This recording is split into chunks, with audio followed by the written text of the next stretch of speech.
thank you for all of that kind of support, and we are very much with you on the interface journey, as you can see.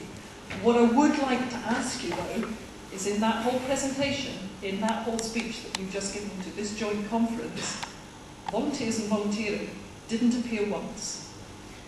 I'd really like to ask you to what line your government is going to take in perhaps developing some sort of statement about volunteering that is part of the third sector, but also beyond the third sector.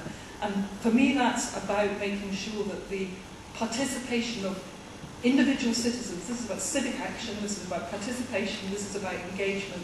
This is not all about us helping you do public service delivery.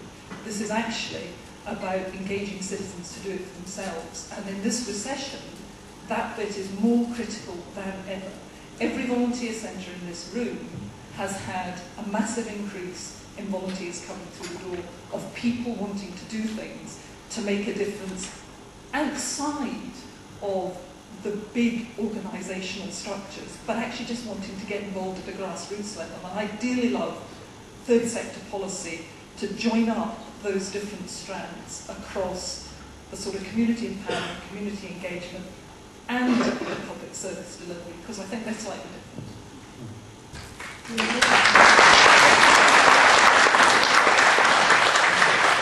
Well, first of all, my apologies if I didn't cover all bases in my contribution. What I certainly would want to assure you that the government attaches the greatest significance to volunteering.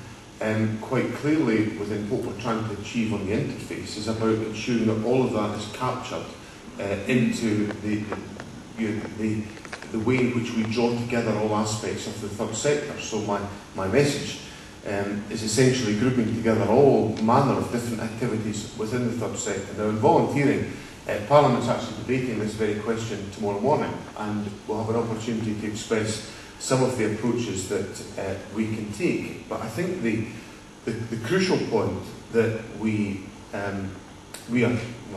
crucial new point that we're wrestling with in terms of the agenda and volunteering is exactly how do we respond to the challenge of the economic circumstances and the significant upsurge in people who wish to make that contribution.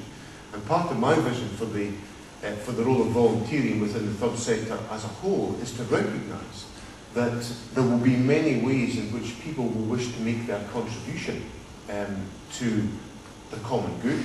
It may be through social enterprise activity, it may be through active involvement in a third sector organisation that's delivering a particular type of service, but it may also be that they're contributing towards the common good through simply giving off their time in voluntary activities. Now, part of our job is to make sure that we enable people as effectively as we can do to make that contribution.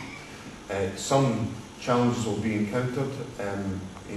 Frequently, let's take individuals who may have lost employment and are on benefits and wanted to volunteer, and some of the complications that can create for their own financial situation are issues that we find difficult to resolve because of our limited responsibilities over the issue of benefits. But I hope we can get to a position of understanding what those challenges are and creating a framework in which people can operate as effectively as they can do and to make that contribution.